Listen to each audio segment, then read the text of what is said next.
ak lan ngay liggéey ci usine bi. waaw man maay Cheikh Tidiane Niang man maay responsable lu ouvrier yëpp yi nekk ci entreprise bi. voilà lan moo waral tey jii ngeen woo journaliste yi lan ngeen bëgg leeral. waaw lu tax ñu woote dafa am loo xam ne dafa xew depuis ñu bëggoon ko leeral yàgg na trop boobu ba tey ñu ngi ciy wax mais di ñaan sunu promoteur bi boobu ba léegi ñu ngi koy ñaan mais mu ñuy bañal ne moom bëggul coow bëggul wax bëggul histoire boobu ba léegi dañ ko forcer weñ loxoom pour mu mën ñoo may lii tey am. lu ngeen bëgg leeral tey. li ñu bëgg a leeral mooy li fi am rek manigancement yi am ci biir yëpp ak ñi nga xam ni dañuy yàq ak ñi nga xam ni comprendre ñu am ñoo xam ne xamuñu am ñoo xam ne dañuy dox ci biir di yàq loolu lañ bëgg a leeral tey. waaw lan ngeen bëgg. waaw li ñu bëgg a leeral mooy. li ñu bëgg a leeral dafa am ñu jóg ne usine yu baaxul ci gox bi day indi feebar day rey doomu aadama yéen ñi fiy liggéey. ndax loolu ngeen gis. non loolu bu doon day rey ñun lay njëkk a rey ñun ñu fi nekk depuis ñu ngi fi mosoo fee gis ko blessé mosoo gis ko fa xoosu ñu ngi fi depuis boobu ba léegi ñu ngi fi li ñuy wax dañoo xamul dañ leen di ñaan ñoom bu ñuy wax bala ñuy wax nañ ñëw xool wala ñu ñëw ubbil nañ leen suñuy bunt ñu ñëw pour xam li fi nekk lan la avant ñuy wax ku si mel ni Eric autorité yëpp kenn mosu fee ñëw yi nekk si zone bi kenn moo fi ñëw ku ñuy wax Eric moom auberge bu ñuy wax Cœur de Lion moo fi mas a ñëw fekk ñu si bunt bi ñu taxaw mu freiné taxaw ne ana seen patron ñu ne ko dafa voyage fii ku fiy dugg ak ku fiy génn heure bi nga fi duggee heure bi nga fi génne dafa nekk si registre bi pour moom bu fi nekkul à son absence ñu man ko bu ñëwee ñu ne ko diw ñëwoon na fi moo fi ñëw moom Eric bi mu fi ñëwee mu taxaw si bunt bi ne leen xamal leen seen patron ne ko bu ñëwee ngeen ne ko lii mu fiy def du fi am te bu ma si mënul dara dinaa ànd ak le maire ak jabaru ministre bi sama xarit la pour combattre ko mu jóge fi loolu lañ bëgg mu leer moom moo ko wax moom Eric léegi bi mu ñëwee si bunt bi fekk ñu taxaw mu ne xamal leen seen patron ne ko bu ñëwee lim fiy def du fi am dinaa ànd ak le ministre ànd ak le maire pour combattre ko mu jóge fi te bu ñu xoolee depuis 2015 la waxoon loolu tey ñu ngi en 2018 ñu gis ni la mu waxoon mi ngi am dugal na si maire bi piège bi dugal na ministre bi si piège ñuy gis loolu ñun jeunes yi da ñun si maire yi Lamine Diallo lañ bokk ñun ci secteur am lañ bokk moo ñu yilife ku ñu yilif la de si moom lañ bokk léegi dañ koy laaj moom monsieur le maire position fan la war a bokk léegi dafay ànd ak jeunes yi nga xam ni dañuy chômer ànd ak ñoom jug di yàqal jeunes yi nga xam ne dañuy liggéey da ni nga koy gisee dans 15 jours man ak sama naataango bi dañoo war a dem Inde pour defi formation 1 mois pour machine yi ni muy dérouler pour soog a ñëwaat fii pour commencer liggéey léegi ndax moom dañuy yàqal opportunité boobu ñun ñi nga xam ne ay jeunes si jeune zone am lañ bokk lu tax loolu lañ koy laaj moom monsieur le maire. usine bii ñuy wax ni fonderie d'aluminium bi ñuy wax ni dafa am toxique day yàq nab bi fii ana lan lañ fi monté loo xam ni dafa am acide day yàq nab bi yéen ay journaliste ngeen xanaa war ngeen a mën a gëstu yéen a ngi si bërëb bi wan leen ñu loo xam ni day yàq nab bi population bi dañoo comprendre dañ leen di ñaan nañu ñëw ku si ñëw ñu ubbil la suñuy bunt bu dee benn nit sax danañ la wan visité loo la ñu xam parce que ñun fii lañ juddoo fii lañ yaroo Kër Issa gii fi lañ bokk te kenn mënuñu fay génne ñun ak ñoom ñoo fi bokk Lamine Diallo jiite ñu ñun ñëpp ñoo fi bokk te kenn mënuñu fay génne. beneen point bi may leeral mooy dama seetaan benn conférence de presse am benn kilifa buy wax ni liggéey ci usine aluminium dugg ci gaal yi xaru ko gën ma koy xamal ni ñun jeune dawaluñu Jakarta di xaru dugguñu ci gaal di xaru usine aluminium bii moo ñu gënal ndax ci la ñuy yore suñuy waajur yore suñuy jabat yor suñuy doom di ci tedd di ci ñaq di ci jariñ te amul benn gàllankoor. da amul benn gàllankoor ñu ngi nii kenn xoosuwu ci depuis ñu ngi fi da bu dee am xanaa ñu ñëw njëkk a dee fii ñaata forage moo fi am ñaata teen moo fi am ci la ñuy naan ci la ñuy sangu fii gisuma fi luy yàq napp fii amul acide amul toxique. ba léegi dëkk yoon la ñu ne seen kilifa jaar na fépp fi mu war a jaar. ba usine bi taxaw. daanaka yéen a ngi war nekk phase bu mujj pour tàmbali. ngeen yaakaar ne am na ñeneen ñu jóg loo xam ne leneen moo leen peut-être animé. mais yéen lan ngeen di ñaax tey ji kilifa yi nga xam ne également ñoom la ñu dénk réew mi ak dëkk bi. li leen di ñaan du lenn rek lu dul ñu xool bu baax ne suñu président emploi jeunes yi moo ko gën a intéressé parce que ay discours am yëpp emploi jeunes yi la gën a visé. dañ leen di ñaan ñii di yàq nañ leen teg fi ñu leen war a teg parce que boo xoolee auberge bi tey dafa nekk ci suufu haute tension est-ce que am na këyit yi ñu am ñun loolu lay laaj man ay haute tension nga jaar la auberge ci suufu haute tension mu nekk ci digg auberge bi ndax am na këyit yi ñu am bu xeex day am moom la ñu war a xeexal ndax population ba fay dund di fa fanaan naka yeewu ñu ngi ci danger dañun dugguñu ci loolu taluñu ko sax ñun dañuy xool lu ñu ñàkk jariñoo mën a jariñ suñuy waajur jariñ suñuy rak jariñ suñuy dëkkandoo mën leen a jariñ ñun loolu mooy suñu employé pare ngeen pour garder seen liggéey bu baax a baax a baax kese ba buñ ko fiy jëlee dañ ñu fiy jëlee ñun faat ñu soog ko fiy jëlee ci kàttanu yàlla. yéen pour yéen Eric lu tax mu taxawaay boobu. parce que xam nga lu tax moom. xam nga lu tax mu bëgg ñu fay jëlee parce que ay clientèle am dañuy làqatu. ci auberge bi dañuy làqatu bëgguñu nit ñi gis leen de fii day am population 150 employés bu ñu génnee fii ku dugg fii ñu gis la loolu moo waral loolu kese moo ko waral làqatu bu metti dañun def li ñuy def làqatuwuñu mi ngi ne fàng ubbi suñuy bunt ku ñëw dugg ñun làqatuwuñu de bu làqatu am moom mooy làqatu moom mooy mbubboo moo dugal maire bi ci piège dugal ministre bi ci piège mais nag bala nit koo xam ne étranger la doomu réew mi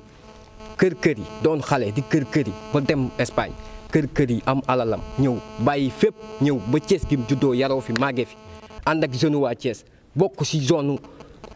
xoolal nga taamu fépp fu ne am na fi Thiès mais ñu taamu Kër Issa ànd ak ñoom di liggéey ñu ci gis seen bopp jeune Kër Issa di ci gis seen bopp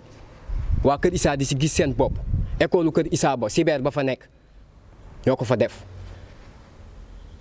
zone bi ñuy wax 50 mètres fii kan moo fa dëkk sama kër a nga fa këru kii a nga fa këru kii a nga fa këru kii a nga fa suñuy kër la ku ko jënd promoteur bi moo ko jënd may ñu ko loolu maire mënaluñu ko président mënaluñu ko kan moo ñu ko mënal kon kooku dañuy ànd ak moom xaru bu dee nañ dee mënuñu ñu fee jëlee dañ leen di ñaan nag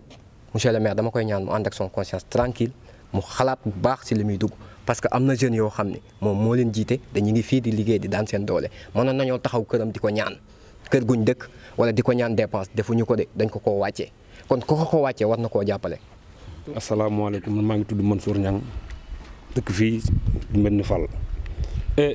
dama gis ay nit ñu def seen mobilisation taxaw fii ci tali bi di wax assassin reykatu nit ma bëgg leen a leeralal ni kii nga xamante ni moom moo fi jóg te di liggéey lii amul intention rey nit te kenn gënu ko doon jullit nit ku nekk nag am nga droit seede li nga fekkee moom fii ci dëkk bi mu dëkk ku ne defal na la fi teraanga ku ne sekk na ko fekk yow waa ASC bi nga xamante ñoo nekk Kër Issa année bi ñu jël coupe jàppale na leen ci lu ne ay chèque 1 million 700 000 2 millions ñu xëy un bon jour benn nit taxaw fële dajale jeunes yi génn benn 50 000 am def ko ay 1000 ne booy yi ak Jakarta yi def leen convoi ma def leen plein et ci seen Jakarta ngeen def ci marché bi. ginnaaw si loolu moom mu ñëw ànd ak gone yi ñu jékki-jékki dajaloo ci kaw fi neen assassin reykatu nit te moom jiwu leen lu tax ñu ne ko assassin wala reykatu nit nit ku baax la kenn gënu ko doon jullit papaam fii la dëkk doon cheminot mu nekk ci réew nasaraan si yàlla dimbali ko mu ñëw investir ci réewam ñun jeunes yi nag ñun liggéey rek lañ sekk ak moom amul ku fi mës a toog mu deseel la weer wala lu mu la faylu fi lañ yor suñu njaboot fi lañ yor suñu kër yor suñu teraanga sàccu ñu agressé wuñu xeexuñu kenn ñun duñu xeex liggéey moo ñu tax a jóg. et ba loolu weesoo ñi nga xamante ni ñu ngi koy coow ñoom ñi nga xamante ni nii nañ dëkk bi bu yàggul rek damaa dajeeg sama benn xarit bu nekk Kër Issa mu ne man damay dégg pen mosuma koo gis jour bi ma koy njëkk a gis jour boobu dama ko jaay benn nag maa ngi ko jaayee 350 000 mu tombeek tam xarit du ko yóbbu fii ci jàkka ji di leen ko dimbalee ñu koy def ay tong-tong ñoom ci ko séddoo ci biir dëkk bi. ma teewee fi loo xamante ni nii camion bi la ne ma bu chauffeur bi ñëwee ngeen jël tonne ciment bi ngeen yóbbul ma ko jàkk ji nekk balaabe jëlaat ay tonne ciment ne ma yóbbul ma ko jàkk ji nekk taaxaw kon nit ku baax la. man teewee naa fi loo xamante ni nii yàpp na camion ba mu fees jàll ay arrosoir ay brouette ay râteau yóbbu ko prison 10e. kon man dama li ñuy ragal la ci wàllu wér-gu-yaram ak gàllankoor. waaw gëm ngeen waaw amul non loolu amu fi ñun du ñu def dara lu yëri nit xalaatuñ ko ndax fi lañ dëkk fi lañ yor suñu njaboot ci ndox mi la ñuy naan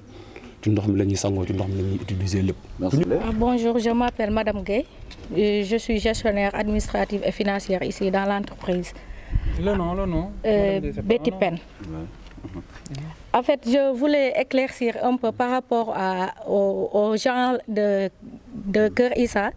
qui font des marches pour dire que l'entreprise, plus précisément la fonderie d'aluminium, crée des maladies ou cause des problèmes. Et je voulais éclaircir que c'est pas ça, puisque nous qui sommes employés ici, nous n'avons aucun problème de santé. Nous venons tous les jours ici, du matin au soir, on passe la journée. Le promoteur lui-même habite dans ce lieu, donc s'il y avait des problèmes de santé, lui-même, il serait le premier à tomber malade, ou nous les employés. En plus de cela, nous avons une ferme ici à 50 mètres. Nous avons une ferme des arbres fruitiers, nous élevons des poulets de chair, des pondeuses. Donc s'il y avait un problème, nous serons les premiers à y souffrir. Donc nous demandons à ces gens-là de nous soutenir, de venir vers nous. Nous allons travailler ensemble, bâtir beaucoup d'emplois dans cette zone-là, accueillir les jeunes de Keur Issa pour avoir un emploi. Parce que nous constatons, nous tous, que le Sénégal actuellement, il y a trop de chômage. Donc si un promoteur vient ici pour créer des emplois, nous devons les soutenir au lieu de les créer des problèmes. Merci.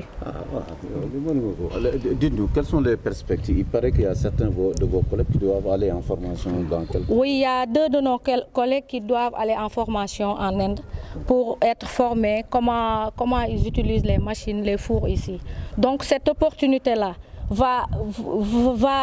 nous aider peut-être à ne plus sortir du Sénégal. Par exemple, si ces 2-là vont partir en Inde,